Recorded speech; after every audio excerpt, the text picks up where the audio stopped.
Mhm. Well, hello and welcome to the first of our Jane Austen Wednesdays. I'm Lizzie Dunford. I'm the director at Jane Austen's house. I'm absolutely delighted today to be talking with Rachel Cohen, who is the author of what I think is a truly remarkable book. And I'm delighted to be talking about it, called The Austen Years, a memoir in 5 novels, which I have a copy of here. And I just thought it was extraordinary, and I absolutely loved reading it. I've been really relishing and looking forward to the opportunity to discussing it further with you. So please do tell us some more about your wonderful book for those who have not yet been fortunate enough to read it, as I have been, or who have and want to find out more. Thank you so much. It's such a pleasure to be here with you, sort of virtually and actually, at Jane Austen's house. It's a house that figures largely in my imagination and in the imagination of this book. So there's something very lovely about getting to come together with you here. And I'm thinking about you also in this moment of reorganizing that institution in this difficult time. So yeah, it's So much. to be with you. Um, the book is called Austen Years, a memoir in 5 novels, and that is an attempt to express all the different things that are happening inside that book. It's a kind of hybrid of memoir and literary criticism, and so it's a book that is thinking a lot about reading Austen and rereading Austen. And living with Austen for a long time, which is sort of what happened in my life, but kind of accidentally. Like I wasn't expecting that to be something that I would write about. And although I've always admired Austen's novels, I had not thought of myself as a passionate Austen reader until this particularly trying period in my life when she became so important to me. So what happened roughly is that I was in a situation where my father was ill. He had been diagnosed with cancer, and the cancer had recurred. So we knew that it was going to be a difficult and possibly mortal time. And I got pregnant, which was great and Yeah. long hoped for and awaited. And so everything was happening at once. I was in the middle of life, and new life was coming, and life might be going, and was in fact going. And so it was a time where I really needed some ballast and something to sort of a place of reflection. And Jane Austen seemed to be that place. And at first I was really surprised by that. Like I just kept reading Austen and reading Austen. I thought, what am I doing? I'm a wide reader. I read everything. I don't read one thing, and I don't read only Jane Austen, but there I was reading her over and over. And this went on for years. So gradually it became something that I thought, I'm going to try to write a little bit about this because I've been doing it for so long. And then that unfolded into this larger consideration. At first it was one essay, then a few essays, and then the form, I couldn't solve it until I could get a larger and larger canvas. And then in the end, it came to be this book. So over that time, it was a 7-year project. Really? And so yeah, so it was a long time of reading and then writing, but it has a fairly compact form. I would like, I know I've said it's extraordinary. So I keep looking at it because it's here beside me. That's what I'm looking down to. I really think it's absolutely remarkable book, and I loved it. I would like to say it did have a very personal resonance for me. My father passed away when I was 17, and there were passages in that. I do think the way that you describe grief and mourning, and also I've been thinking about it a lot. I've read it, and I have then reread your book, which has been wonderful. But I think the way that you talk about almost the fear around mourning, not just the fear around death, but the fear in that you're that very complex situation. Sorry, I think we're going to set both of ourselves off. Actually, so we need to stop that now. But I do think it was fascinating. So it had a very personal resonance for me, and it did make me cry several times. And there were times when I had to put it down and come back to it because I found it so powerful, which I think is a testament to your skills as a writer, which is extraordinary. It's so deeply moving. But I think it also, for me, it was with references back to that Austen. And there's a section where you say about going to see your father in hospital and you picked up Mansfield Park. And again, that had a resonance because I know that while my father was dying, I was reading Pride and Prejudice. And it hadn't really clicked on me. And again, I was rereading it last night, and there was something we wanted to talk about, and I was rereading your section on Mansfield Park, and I have written in there that I know that the Pride and Prejudice was in the back of the car when we came back from the hospital. So I think there is something that you know, not only is it an exquisitely written novel, you explore the universality and that emotional impact of Austen that I suspect that many people watching this will have also had, and you just do it in a unique and extraordinary way. And I can't, it's a beautiful book. I loved it, and so thank you much for reading it. Was it, I've said, for me reading it, it was a beautiful but sometimes painful experience because of the experiences that I brought to it. Was it ever hard? Was it hard to write, painful to write at times? Yeah, it was sometimes. Thank you for kind of sharing that experience of your own. It's interesting. I do feel that readers, it's almost like you have a certain kind of appetite for books or something, like you have, or a taste. If, in the old days when we could be in bookstores, you would see a book and you would just know that you needed that one. And Yes. there's some deep way in which the book you take with when somebody in your family is in the hospital, or when you yourself have to go to the hospital, it's like this physiological instinct for like what I should have with What me, you whether need. I open the pages or not. Like you just, and it's quite telling what that is. So that's, yeah, I found that, and I wasn't aware of it at the time, but each of Jane Austen's books was one that I sort of had with me at a certain moment. Like when we went to the hospital the second time to give birth for the second child, like I took Pride and Prejudice, and I absolutely knew that was what I should have. And when I went home for my father's death, as you said, it was Mansfield Park. And so that in retrospect, that became a way of organizing my own experiences of the books. But at the time, it was just an instinct. Yeah. But yeah, I thought maybe I would. I've not quite answered your question. Which one was it painful to write? Which was, yes, it was also a way of thinking about grief and of grieving. And in some of the hardest parts really were that my father was an organization theorist, so he studied the way people work together and the way they play together. And he loved thinking about group dynamics and kind of trying to understand language among people. And of course, Jane Austen is a past master of that. Like that's what she does, is sort of animate a group of people and let you see them moving, and kind of like you feel the air moving around them, their conversations. Each characterization is so deliberately distinguished, and the whole makes this very beautiful kind of chamber ensemble.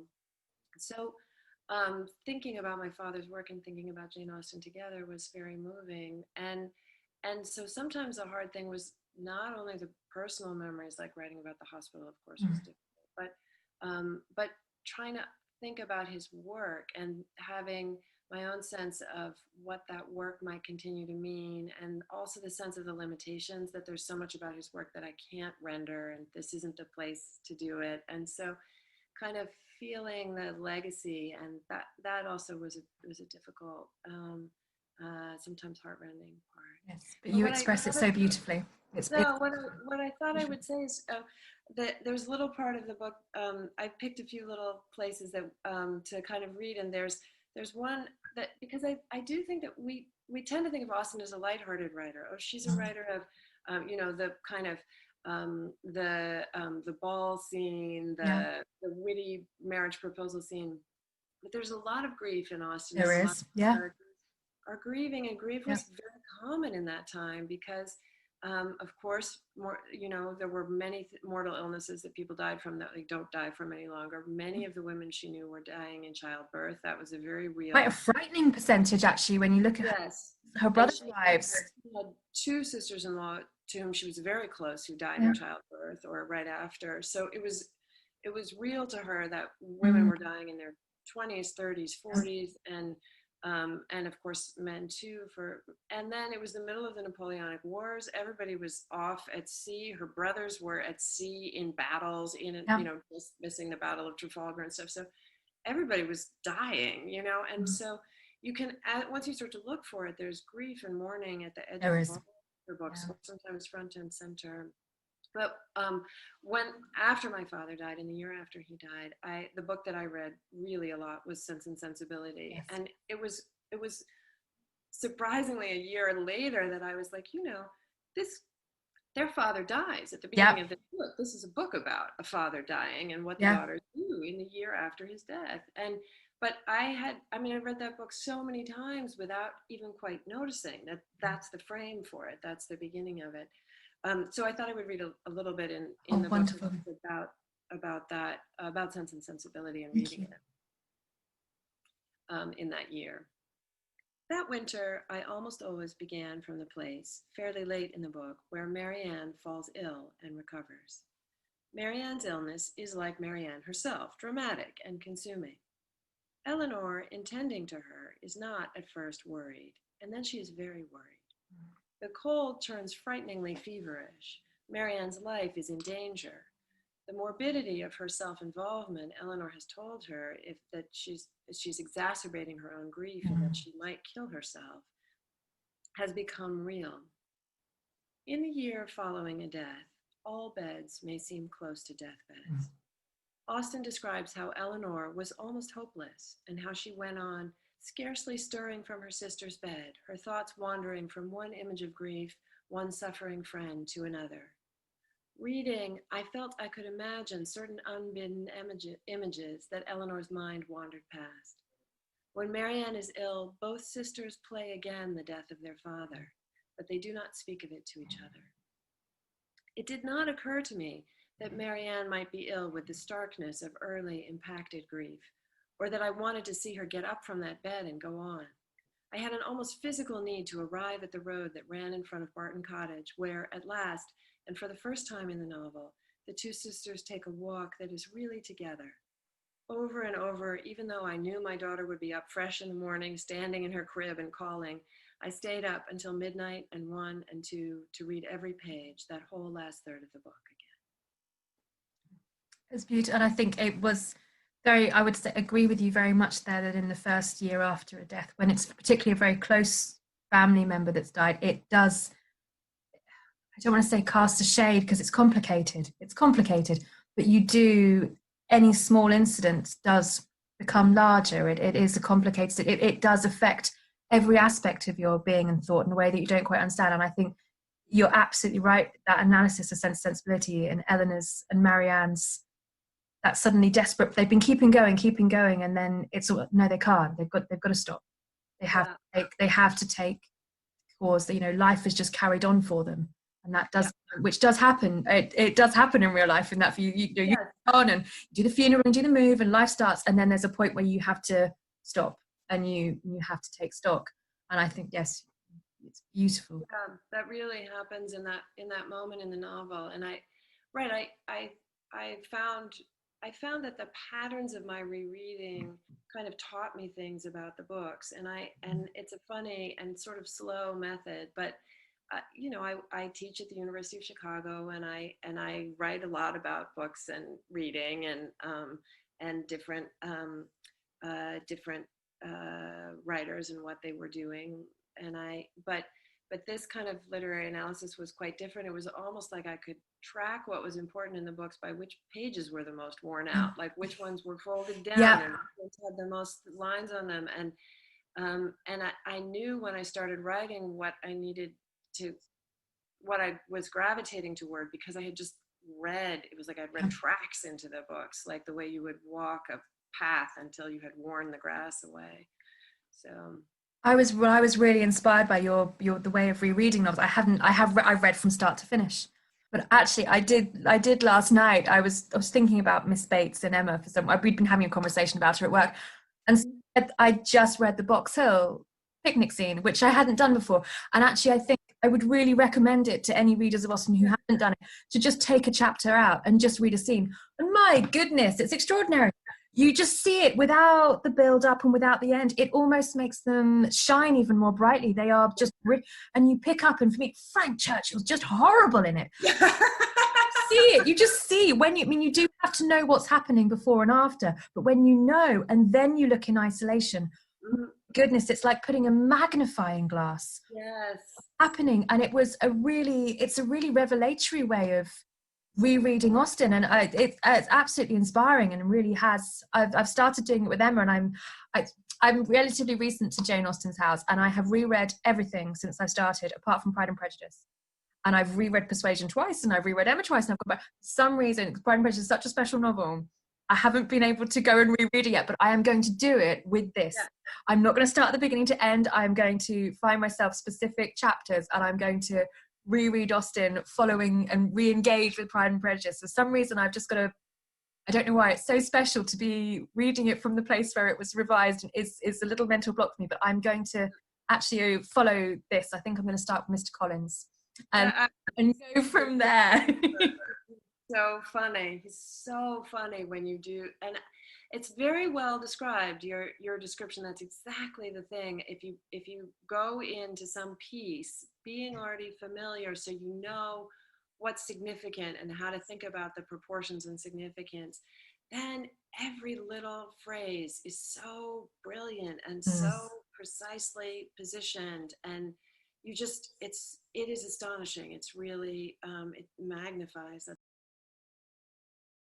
Do you think your way of reading it could be similar to the way that Austen edited, and going back and finding there's no two way? I mean, we know now that idea that Austen just magically created her books and it just fell out of air is not quite true. You know, there is a huge amount of work, and actually, when you go back and you read it like that, you can see the craft in a brilliant way, But it's I was wondering what.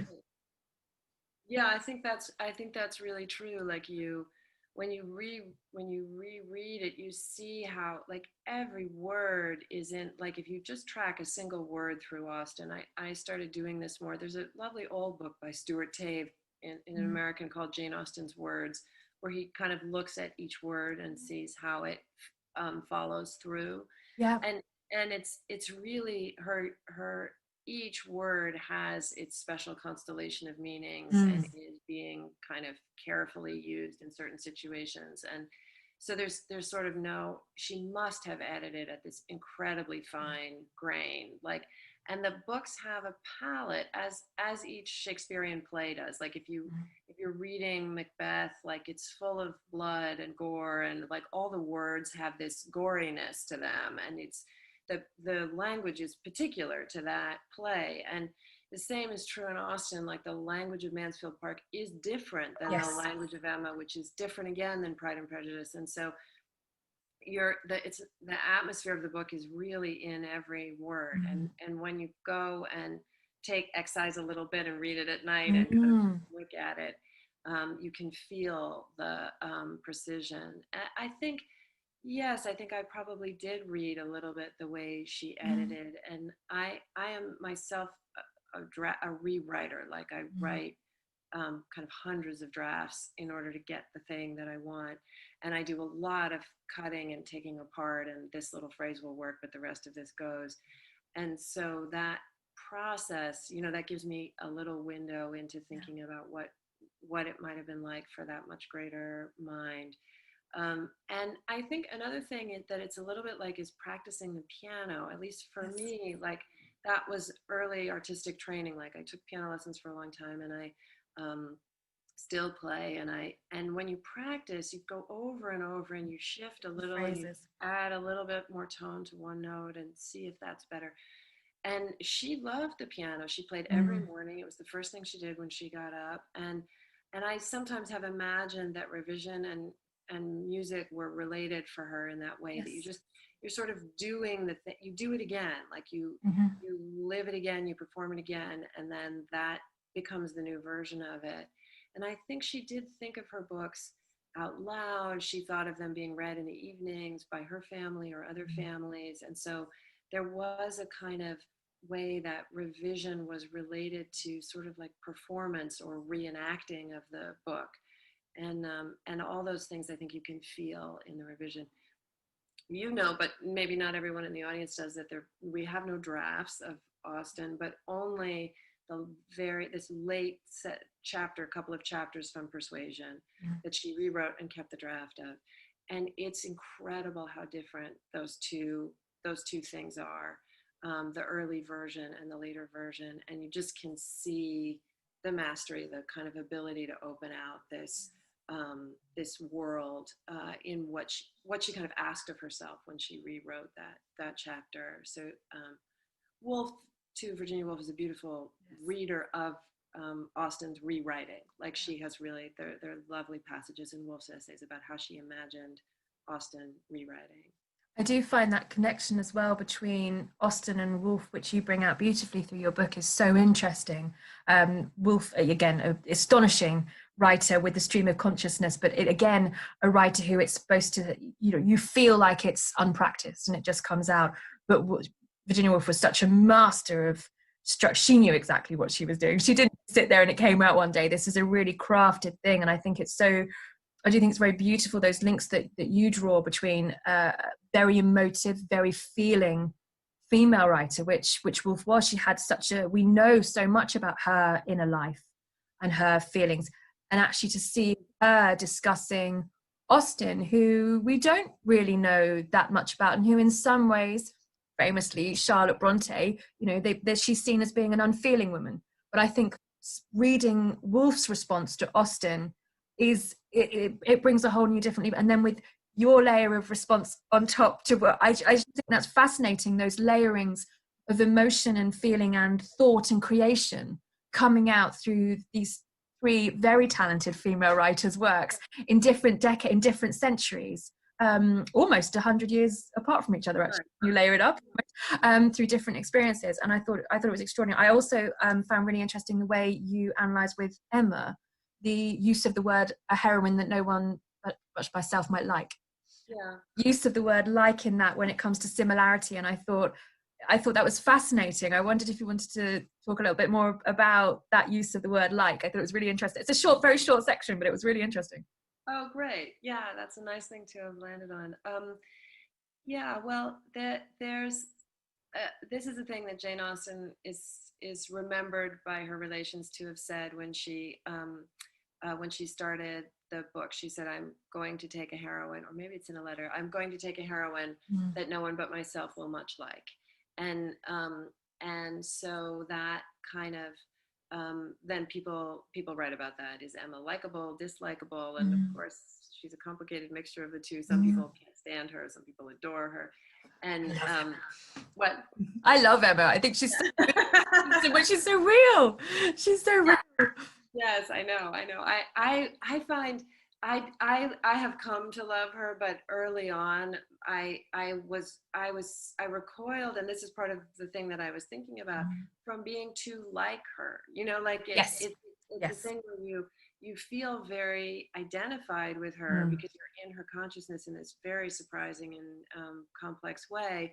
And she's making mistakes and she's doing things that are not right by her friends, and she's misseeing the world. And so you're in her, but also you can tell that the world is not as she's perceiving it. And it's very disquieting, actually. So there's, at least I had this kind of urge to dissociate myself, like I'm not like her, And then interestingly, Emma is doing the same thing to other characters. And so you can see that Jane Austen is teasing you as a reader, like she knows all about likeness and dislikeness, both the liking in the sense of being pleased by, and also the liking in the sense of similarity. And so Emma says, "Oh, I'm nothing like Miss Bates," who is the kind of older spinster who's garrulous and talks too much and is impoverished. And Emma says, "I'm not like her, I'm not like her." And the story even introduces them to us as deliberately opposite. I'd never picked that up. Before. She is neither handsome nor rich, nor it's exactly the opposite. I just thought that was astonishing that I knew that really. It's so sharp the way she made it clear to you. Like it's almost like there, but by the grace of God, they could be. It could be Miss Bates if she was different. Could be Emma. If Emma was different, she could be Miss. Astonishing. Yeah, I think so too. And that there's a good critic called William Dalrymple who in whose book I first noticed that there's some question about Miss Bates's back history. She used to be the daughter of the vicar. She would have had a much larger role in social life, and they've kind of fallen in the world.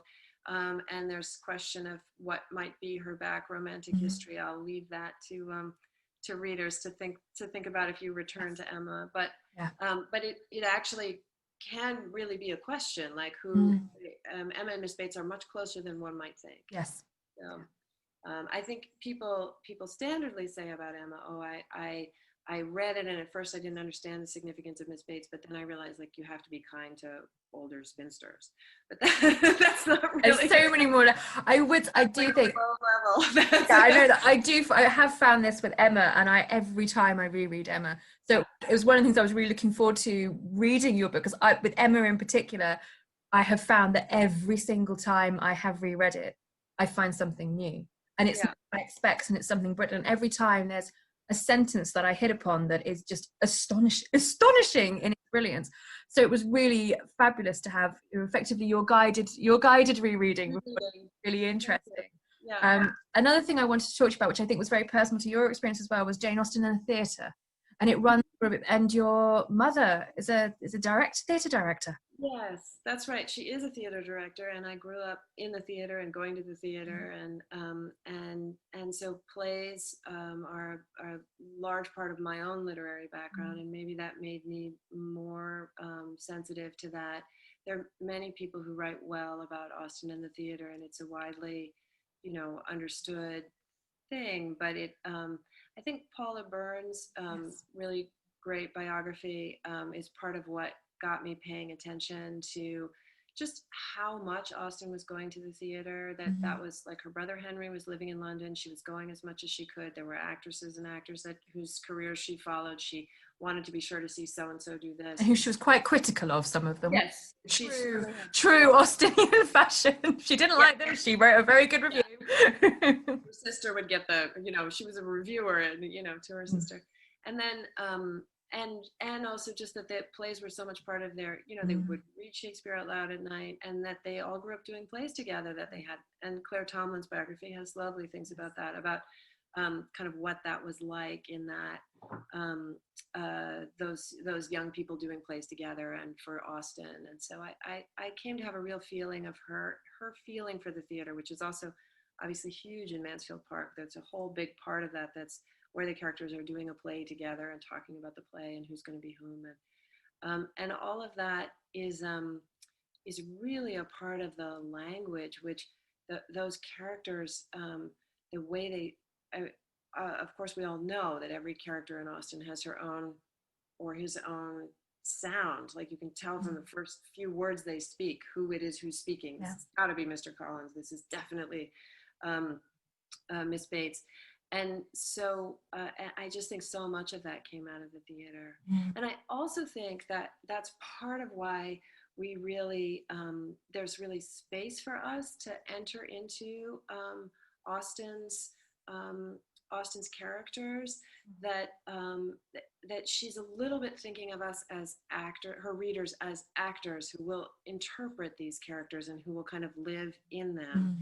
And when a playwright writes a character, they don't do it in the same way that a novelist does. Like, you don't nail everything down, because you want an actor to be able to move into it and make it, And so there's some way in which the spareness of Austen's characterizations and her reliance on dialogue means that you kind of get to inhabit them in a way that's a little bit different. Absolutely. There's very few characters that are actually described in terms of what they actually look like. I think it's actually an Emma, isn't it? Emma and Harriet Smith are the most actually described with what they might look like, but we're left, we have no idea really what Darcy looks like, beyond the fact that he's tall, or that Lizzie has dark eyes, and she might not be, she's pretty, but she's not bush, she's very attractive.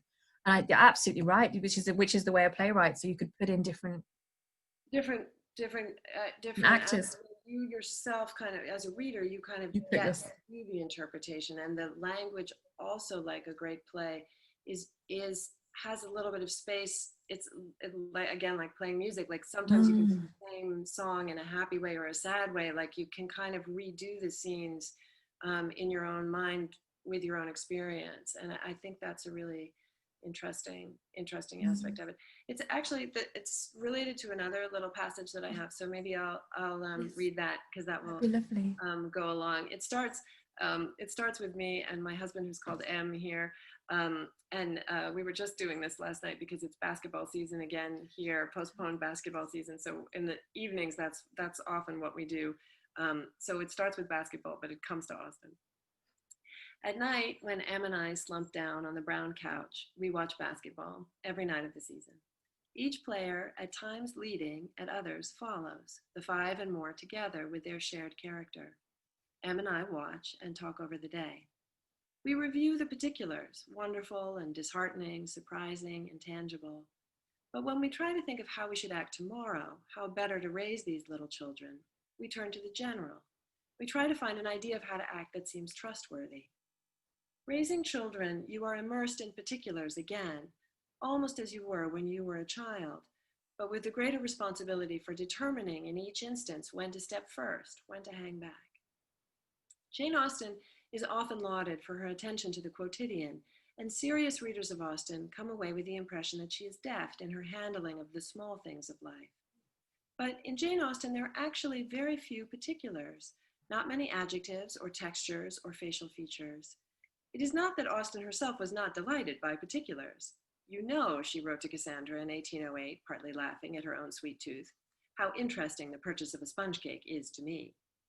But when she comes to write fiction, as Ta-Nehisi Coates notices, she puts a hand over the particulars.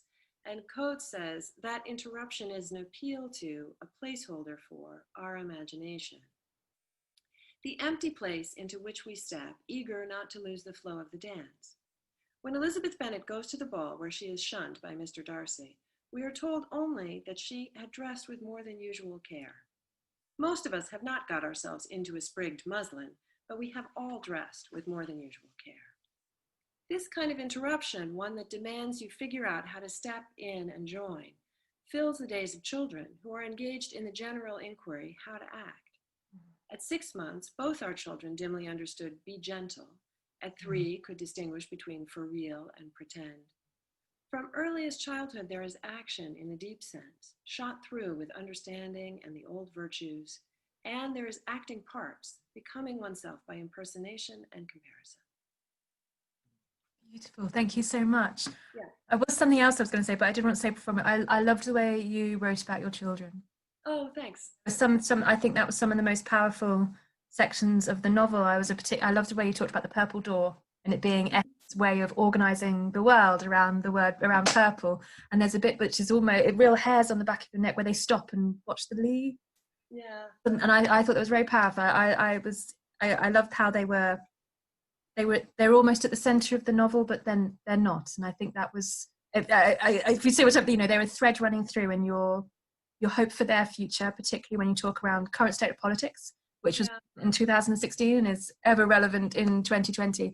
And I thought it was very, very powerful, and it's very interesting to see that against. I loved the way you talked about Jane Austen in the political context that she grew up in, and understanding both of the wider sphere that she actually inhabited. Although she was in a tiny, tiny village of Chawton, she did know so much about what was going on in the North World, but also that your readings of worldwide readers who have read Austen, sorry, there's too many reads in that, but that whole section, I just thought it was fascinating. Yeah, I think, Ta-Nehisi Coates, who came up in that passage that I just read, is somebody who I encountered kind of fairly early as I started to read criticism. First, for several years, I only read Austen, and then I thought, okay, what do other people have to say about Austen? And then it was really interesting to me how many writers in different parts of the world and with very different backgrounds are drawing on Austen and thinking about her, and that thing that Coates says about he's a writer very well known in the American context, but maybe a little bit less to your readers. He's an African American writer who wrote a famous piece here called "The Case for Reparations," which was about the possibility and maybe necessity of making reparations for slavery in the history of the United States, and of taking seriously the large-scale project it would be to really address systemic racial injustice here. So it was interesting to read that writer saying about Jane Austen, like, she really leaves a place for me. Like, I really have space in this like text, and that was part of what started those reflections that I was making about kind of acting and inhabiting. Like, what is it that makes her texts so open that very different writers find space in them? And another writer who I admire is Azar Nafizi, who had this book called Reading Lolita in Tehran that was a huge book internationally that was about this clandestine reading group that she started. She was a professor in Iran, and then she left her job when it became impossible to do it in an open way. And then she started this small reading group for young women who had been her university students. And one of the books they read was Pride and Prejudice, and she gives a wonderful account of how Pride and Prejudice read in that context, and how its view of everything, sexual relations, intimate life, the position of women, how all of that resonated in the context of reading it as they read it. So I think all of those things are really interesting. I've been asked recently quite a lot to talk about Jane Austen and abolition, because it's really the moment for kind of some of this kind of reckoning, a long overdue moment. And I wrote a piece for the New Yorker that was partly about that. So if you're interested in more detail, there's a lot there. But there was a lot of wonderful work already being done that I was able to draw attention to.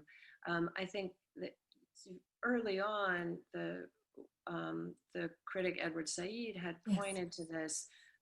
It's just a couple of words in Mansfield Park where Fanny Price asks her uncle about the slave trade.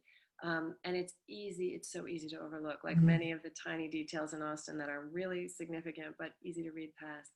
And, but that started him wondering, like, how was Austen situating the actual Mansfield Park in the global sort of economy, which is the beginning of the Industrial Revolution, the Napoleonic Wars, and an intense moment in the slave trade. The trade itself is abolished in 1807, but slavery not until later. And so that 1807 is before Austen revised all her novels and published them. And Mansfield Park is very conscious of that. But then historians did the research, and there turned out to be all these connections, and very significant ones, that Austen's brother Frank was a very serious abolitionist and wrote about it extensively. And both Frank and Charles worked for the suppression of the slave trade after the abolition of the slave trade. So they both were on sailing vessels, and they were going to catch slave trade vessels, and they were trying to keep the British from illegally continuing the slave trade. And so Austen was in weekly communication with them. So they were sending letters home about the conditions on slave ships. That was completely clear to her as an experience. And as you know, and Austen scholars know, all her favorite writers were abolitionists. Dr. Johnson was the essayist she turned to. William Cowper was the poet she cared most about. He wrote anti-slavery anthems. So it's clear from her literary taste and from the voices that she wanted in her own head and from what she read. And she read Clarkson's History of the Slave Trade with passionate attention, she said. And so that's a very real fabric in which to understand Austen's work. And I think it's not just that legitimizes her in our current political context, which is true, but that it allows us to see a much greater writer. Like you can really, if you are reading her with that in mind, then things that she really meant to do and cared about come through in a way that's really very powerful. So I feel very committed to those readings of her, and I think it's a part of the systemic repression of racial injustice and colonial oppression, that those aspects of writers who you might not think of as being part of that have also been repressed. Yes, so I would agree. You don't read like a writer who's engaged with those issues. People stop reading the engagement with those issues. Or it's just a passing reference. She doesn't really mean it. She's not. She's not thinking about it, even though it also comes up in Emma, and it it's like Olida Equiano is a person who's had a resurgence, right? Because he's a wonderful writer and early writer about the slave trade, because he was a slave and then he was freed and he was on ships. And when you bring him back, of course, you see this is a great writer who was completely forgotten because he was writing about things that people didn't want him to be writing about. But her writing is rightly read in conversation with his writing. And so you lose aspects of her greatness by repressing all of those things. And so that is also really, I think, heartening thing about this moment, that the richness of literature is coming back.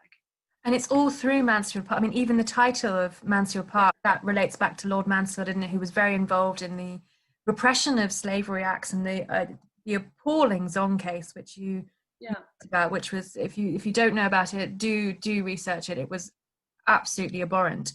And the Lord Mansfield, he was writing, and he's refused, and he took it to appeal, this appalling case, and he was very important in UK case law. And he was also the great uncle and sort of adopted of Dido Bell, who was famously in UK culture, she was a black heiress, effectively, and she was treated within his household on equal footing. And it was a household that Jane Austen knew and was aware of, which then makes it even more interesting when you come to Sanditon and you have this fabulous character who is Precious. I think it's extraordinary. I was rereading through that last night, the fact that she is called Precious, this character. And I think she might be one of the, so you've influenced me to read and look at all the books. I think she might be the only one of Jane Austen I don't remember in Jane Austen another character being described as Precious.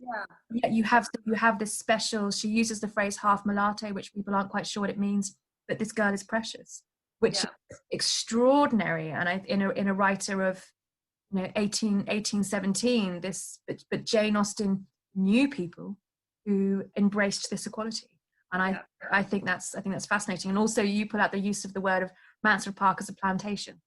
It's not a state, and that I think is really, really interesting. Just that subtle use of language, because it's something that is used in UK estate management later as well. Particularly when they cut down all the hedges and they planted fir trees everywhere. Then it's known as a plantation, but it's quite unusual. It's an interesting phrase that she uses.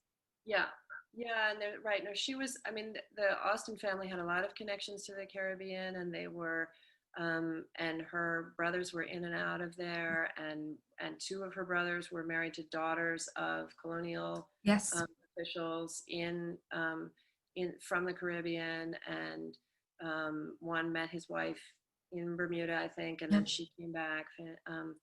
So that life on plantations, that was all she knew about. That she knew what that was, and she talked to her sister-in-law who had firsthand experience of it.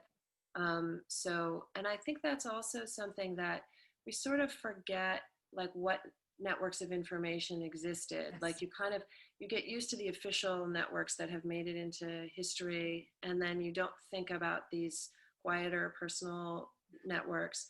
But she spent a lot of time talking to those sisters-in-law. They were in the houses together for weeks at a time, and it mattered what they had observed. And we don't know really what they were like. There's not that many. There's some letters from them that suggest that they were intelligent people, but they must have been full of observations, and all of that would have been grist for the mill. So there's also another thing that comes out in reading Austen really carefully is the sort of informal atmosphere of information that she must have been drawing on.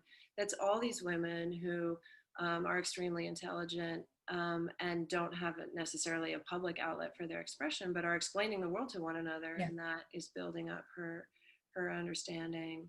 There's a interesting film version of Mansfield Park by Patricia Rozema that really brings it out, doesn't it? It's kind of a reconceiving of Mansfield Park with slavery sort of as the front and center of it.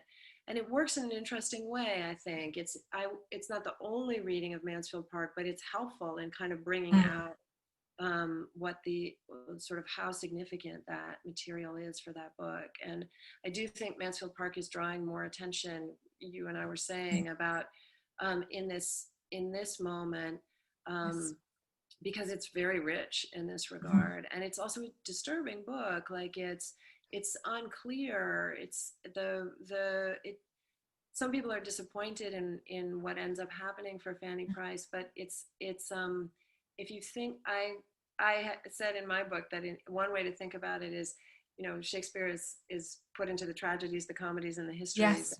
And Mansfield Park is a history, and those, Yes. not a tragedy, it's not a comedy, it's a history, and it is about the succession of power, in the way that the history plays are.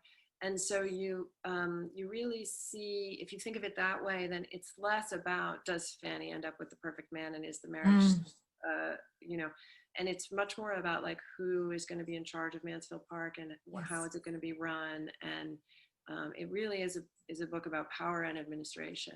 I just think it's quite a lot about psychological portraits as well. I last time I reread it, I was reading Fanny's character, which is complicated, and I think anybody, which I'm sure all of us, we come to Jane Austen through Lizzie Bennet, and then you suddenly turn up at Fanny Price, who is a completely different character. But actually, rereading it again, this idea of she's a prude, this is a person who's suffering from, she's very anxious.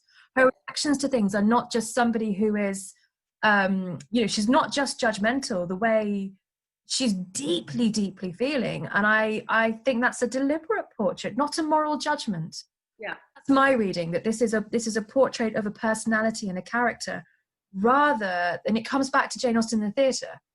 Jane Austen doesn't like play. Well, no, Jane Austen loved the theatre. Yeah. So actually, you kind of look that back, and when you apply that to Mansfield Park, it means that this isn't a moral. That there are moralities involved in this, but it's not necessarily the moralities that we are being overtly signposted to look at. And I think actually what you're talking about, those the structural injustices, the way of repression of different social classes having a voice, and Fanny Price actually being almost silenced by her lack of power, and the way that makes her feel. I just think it's a fascinating novel. And again, it's again with Austen, it comes back to what you have discovered, you need to read it again. If you read it, you don't, you've got to, and if you reread it looking for a romantic arc, yes, it's there, but it's so much, there's so much more. I am biased, but sorry, they are so much, and they're, these readings that you're making, and increasingly more scholars are making, that it's not a case of scrabbling around trying to find this nugget of a gold that's relevant. They are actually, there's rich themes, this relevance and this context and this hinterland. It's there. If it's not just a nugget that we're trying to find to mark an agenda. It's the bedrock. I would say, but again. Yeah, I really think that's right. I like that reading of Fanny Price as an anxious person. That seems right to me. That's well observed. Like she's, she's timid, and she has this. Their circumstances are really difficult. She's moved out of her childhood home by peremptory aunt and uncle who think it'll be good for her to be raised in a richer environment, but they're not actually going to give her very much. They're going to give her the crumbs. It's sort of a Cinderella in that way, and she's to sort of make them all feel good about themselves, but they're not going to pay really attention to her. She's always overlooked, and then she has this complicated thing that's happened, which is that this place that's not that nice to her becomes her home, and her other home is also sort of lost to her because she's now better educated than the family, that her birth family, and they don't care that much about her either. So she's really lost between these two households, neither of which is a great household. And it's quite interesting to think about that as a situation for a character. There's not like a great outcome. There's not a perfect way to solve that. And again, Edward Said says that Fanny and her brother are moved about, like his phrase is transported commodities, and that's right. Like it's and I think it was true to Austen's own experience that the sisters and brothers, you had a lot of kids in your family if you were lucky and they survived, and they different things happened to them. So she had that brother Edward who was adopted by wealthier relations, and everybody thought, oh, that's good for him, like he'll have more money, and in fact was important and is part of the reason that we have Chawton House. He said, you guys come live here, I can make this available to you. And Austen and her sister and mother knew that to be a great blessing, and one which had come from his wealthy connections and the fact that he was established. And so it's actually, was philanthropically for all of us who came later, it was one of the most important gestures in Jane Austen. In English literature, it's very important. It's a very important thing he did. Hugely important that he was adopted, he left the family. He was about 13 or 14. He Mm, never really came back. That's a young age at which to yeah. be separated from your family, even in those accelerated times. And so she was she was writing Mansfield Park. She was going to his house. She was sitting there with his family. They were putting on plays. She was thinking about what it is to be a young person and moved into a different household, one which maybe has wealth or luxury, but isn't necessarily loving. Loving. And Yeah. so I think all of that is really resonant in the background of all of Austen's books. And This, in Emma as well, with the Frank Churchill, it's within that sense yeah, as well, with that a lot, obligation. a lot of adopted children, a lot of grieving children, children who are Yes. removed from their households in different ways or taken up by relatives and inadequately brought up and Mm, or half educated or and then sort of just trying to figure out what to do. So we think about the novels as rightly as journeys of towards self-knowledge yes. for many of the characters and especially for the central characters that we get to sort of live as. But that self-knowledge is a necessity because the circumstances are not good for most of them, even if they're in relative ease like Emma. They have been really given no education, Mm, or if they're coming from poverty like Fanny, then they're, there's a real struggle to survive and to make do in difficult circumstances. If those things are at the edges and they don't interfere with the pleasures of the mm, language and the but it's if you recalibrate with that in mind, then you see that those journeys towards self-knowledge are actually quite fraught for the yes. young people. There's a lot at stake, and they really haven't been supported that well. So in those ways too, I think now thinking about our own children, as you mentioned, and in this moment where there's climate change and the world is on fire and we're kind of thinking like, what world are we leaving to our children? Yeah. I think a lot about the inadequacies of even when you're trying so hard to make sure that your children have what they need.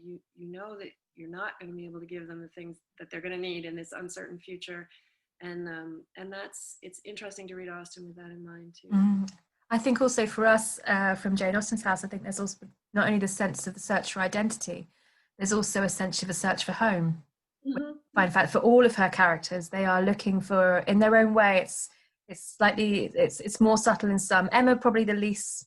Her Emma's relationship with home is probably the most complex in some way of all of the characters, but they're all searching and aiming for this permanent, which is often it comes through a man, but they are in their own way, and we see it with the Dashwood sisters, certainly with Lizzie and Charlotte, and then with Anne, we see this coming through, this sense of trying to find that's I one of the things I want to start looking at is that sense of identity and place and character and how they are all linked in Austen, and they're not only trying to find themselves, find part of finding themselves as part of finding your place and where you are. And I think it's so fascinating, this interconnectivity, and for us it's hugely relevant because then when she starts to come to us, she's writing all the time, but then you have this incredible flourishing and creativity in it. I find it absolutely fascinating to see that sense of journey coming through the novels as well. I just find it extraordinary.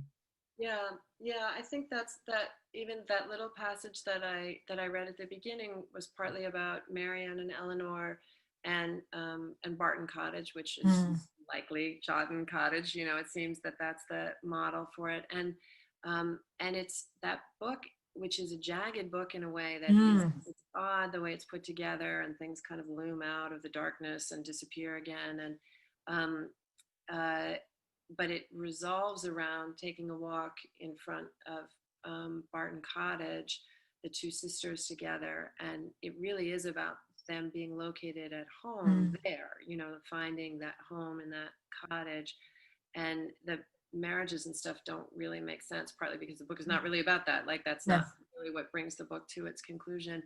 And that was the first book she published after she came yes, to your yeah, house, and that was just a completely central emotional experience that laid the groundwork for all the published mm, novels of like getting to a place where you could take a walk and reflect and feel that you were in your place and it wasn't going to be taken from you, at least for the time being.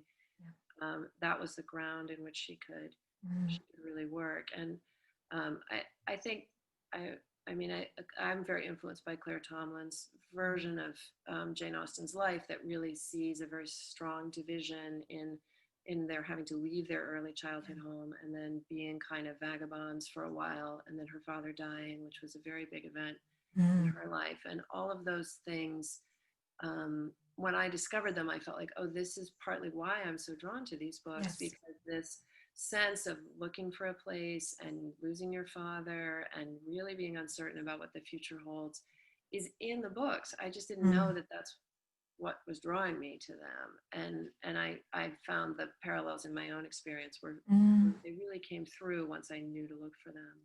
I'd say just something you just said that made me think, but there's also that sense of, and we see it in Austen's life, is that sense of finding your identity without your father. That's a theme in a lot of her novels as well. They're actually, all of her female characters are actually established, because in her day and age, you were Miss your father, you know, or you were Mrs. your husband. And actually we see a theme through all of her novels is these young women identifying and creating their own characters independent of their father, which I think is actually really fascinating given her life experience. And I think it's something that we could also both relate to, that you know, you are who you are. And I think there's so many lovely bits in your book about effectively the continued conversation, and I thought that was fascinating, the way you talked about the conversations with your father, and I thought that was just beautiful.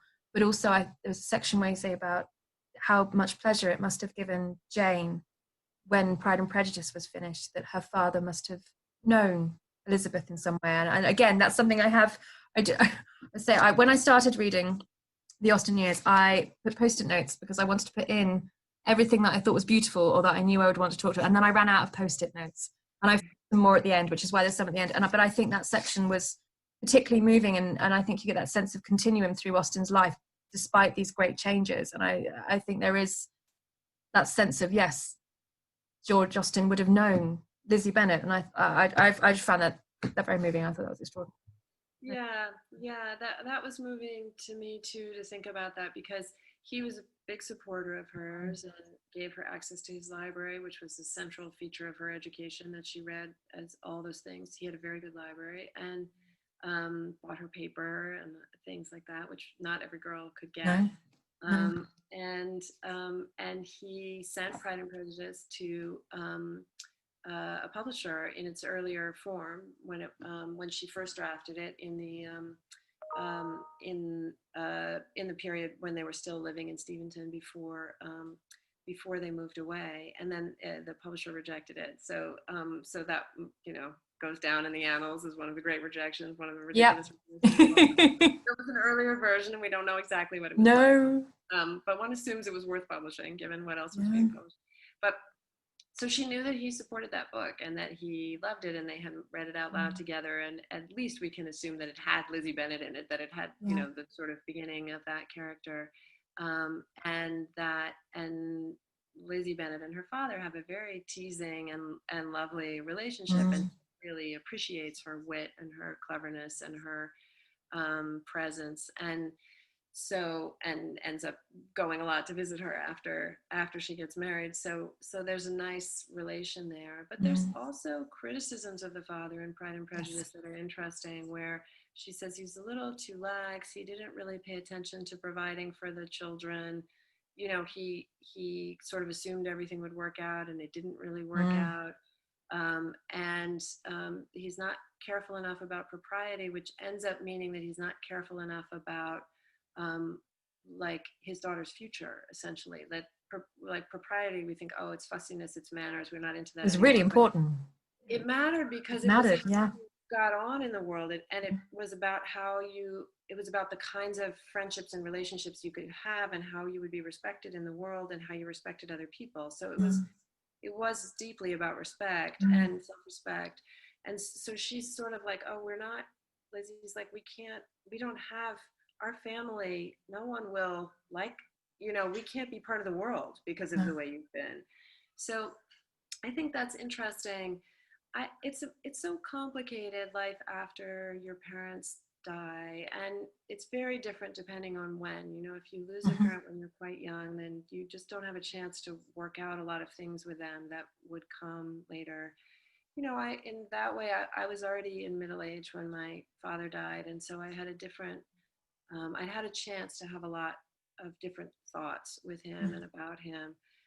But I did have the experience of having one child and then he died and then having another child. So there was a very stark, he knew one child and he didn't know the other child. And that was a real division in my sense. And our daughter was very young when he died. So I missed a whole set of conversations that I would have wanted to have with him about raising children and thinking about their future. Um, and I think at the same time, strangely, somewhat disturbingly, there is a liberation about becoming a person who speaks for herself and Yes. not being always in conversation with her parents. Like that's, and you see it for men and women.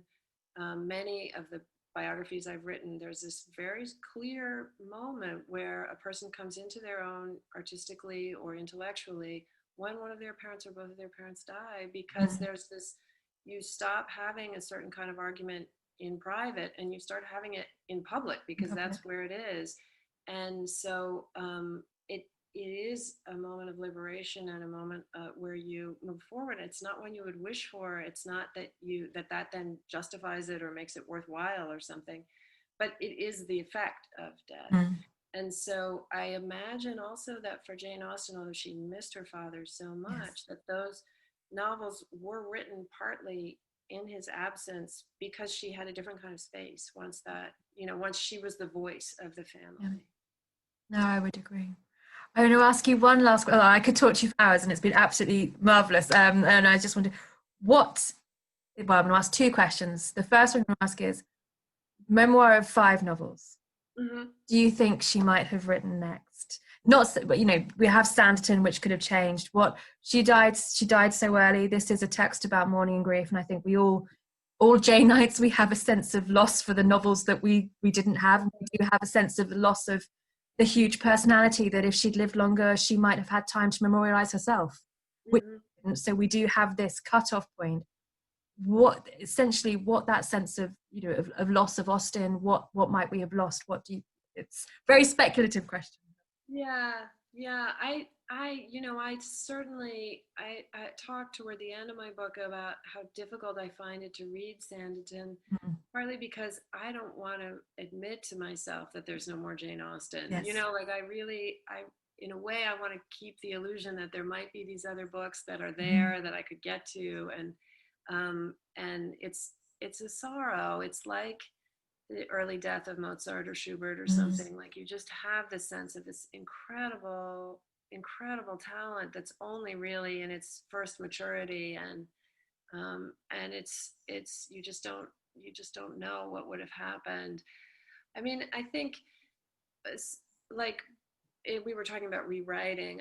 To me, both Northanger Abbey and Sanditon have a shared quality. I mean, Northanger Abbey is a much more finished book, and it is a complete book. But we know that she wrote a letter to a niece saying, "I've put it back on the shelf because I can't get it to my satisfaction, and I'm not sure it will ever come off." So, although her family made a decision I'm perfectly happy with, that they published it, and I think they should have, we also know that in her mind it wasn't totally complete yet. And that Sanditon was obviously just in the very beginning and rough stage. And there is sometimes a kind of crudeness about the characterization in those books that I feel would have become much more complicated in her process of distillation and reflection and revising, rewriting. So that's a book that I can sort of imagine forward a little bit, like what Northanger Abbey could have been if she'd had the time to really kind of work it through. I think that Persuasion, which I love, which is in some ways the closest to my heart, there's pretty good internal evidence that was meant to extend in a different way, that she then decided to write it in a sort of shorter form, but that in her initial conception of it was more like Emma, that it would have had 3 volumes and everything would have reversed in it. So there's also room for speculation there. You can kind of think through a little bit what that book might have been. Sanditon I find very hard to fill in. It's such a little slip of a thing, but there are people who really, they're good rereaders. Got sparkles, hasn't it? Who can kind of give you a feeling for it. It's very tempting to try to see but I really don't know what she would have been. And in some ways, I think part of loving a great writer or composer who dies too young is sort of coming to terms with the limitedness of it. That's just that's what it's going to be. And I guess that was also something in thinking about my father, that because he had books that he was in the midst of and he was about to write and about to finish, and I so wanted that work to be completed. Yeah. But it was really something that I found in writing this book, that you can't write someone else's book, like that's just, you would love to, but you can't. I can't write that book for him. I can speculate about it, but that's just what it is. We just have this much, and we just have to be. And he wrote beautifully as well from the appendix. He was. Oh yeah. That's nice. My final question for you, which you do answer in the book, but I'm going to ask: will you keep rereading Austen? Oh, that's a nice question too. Yes, of course I will. I still am, with pleasure. I'm constantly announcing that I'm done with Austen.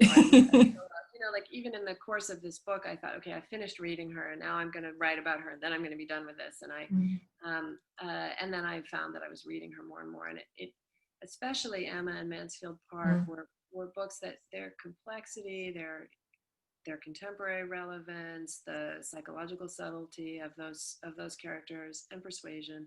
Those three novels, but then the others too, they're right for every time or something. So I just taught. It's always a season. There's a novel for each season, isn't there? It's a season in your life as well, and I think thing that happens. Yeah. So I'm teaching her. I'm visiting people's classes to talk about her. I'm giving lectures about her, and so I keep going back to read for those reasons, and it's always a delight. I just reread Emma again because I taught a 3-week class, a Zoom class on Emma, and it was different again, and I learned things, and I read things with people, and so that's very lovely to have that. And one thing I think about a writer who you can keep going back to like that is that they start, this is partly a theme in my book too, they start to hold your memories for you.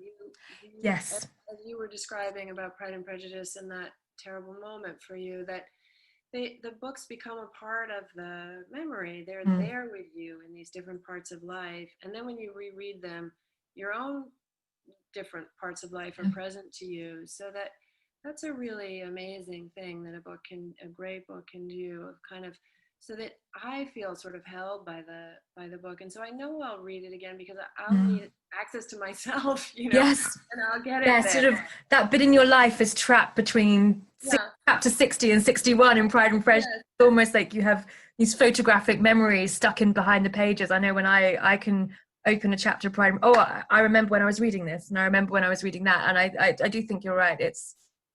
There is, as whenever I end up talking about Jane Austen, I always come around to it. There is just something utterly extraordinary about her work. So I'm very pleased you will keep rereading her. Yes, I think actually there's a nice quotation from Azar Nafisi along these lines that maybe I can just add in, that she, because she was reading Pride and Prejudice, and she was in Tehran, and it was under lockdown, and it was and she says, if a sound can be preserved in the same manner as a leaf or a butterfly, I would say that within the pages of my Pride and Prejudice is hidden like an autumn leaf, the sound of the red siren.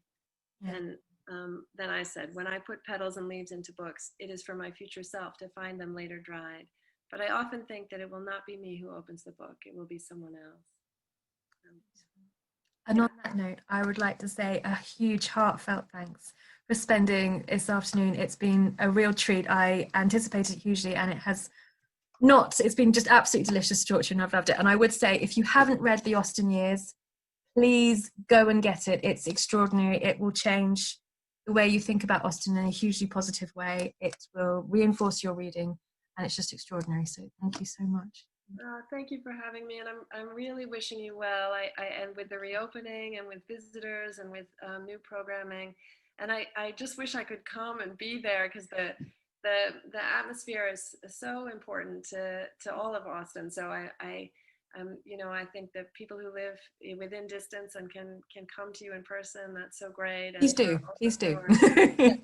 And for all of us who are in the Austen diaspora, we're kind of thinking of you and glad that Oh, well, you're thank you. there, and look forward to someday meeting in the future, I hope. Oh, it'd be wonderful. And we are looking at ways that we can share that sense of atmosphere online and through, as you say, through the diaspora for those. We know that COVID changed everything and did make us shut down. We know that there are people globally who would love to come and access Jane Austen and Jane Austen's house and follow in her footsteps, who can't for all sorts of reasons that have nothing to do with the pandemic. And it's one of the things that we are going to be working really hard on over the next month. So keep an eye on different ways that you can engage. That's great. Yeah, I look forward to seeing all of that. Thank you. Before you go, we wanted to give you a quick glimpse of the house and gardens here at Jane Austen's house in September. We'll do this every month to see the change in the seasons.